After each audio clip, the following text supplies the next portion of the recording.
So, now in this episode, we're going to discuss the design patterns known as factories.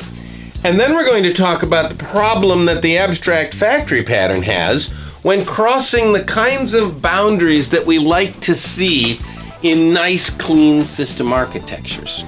And then we're going to have a heart-to-heart talk about dynamic type checking versus static type checking. It will make a square and return it as a shape. Remember, type safety relies upon coupling. The first type war that I remember broke out between the C programmers and the Pascal programmers in the late 70s. The factory method pattern is the logical equivalent of the abstract factory pattern. God, you don't want to get me started on XML. So now you all put your hard hats on and crank up that heavy machinery, because we're about to open the doors to the factory patterns.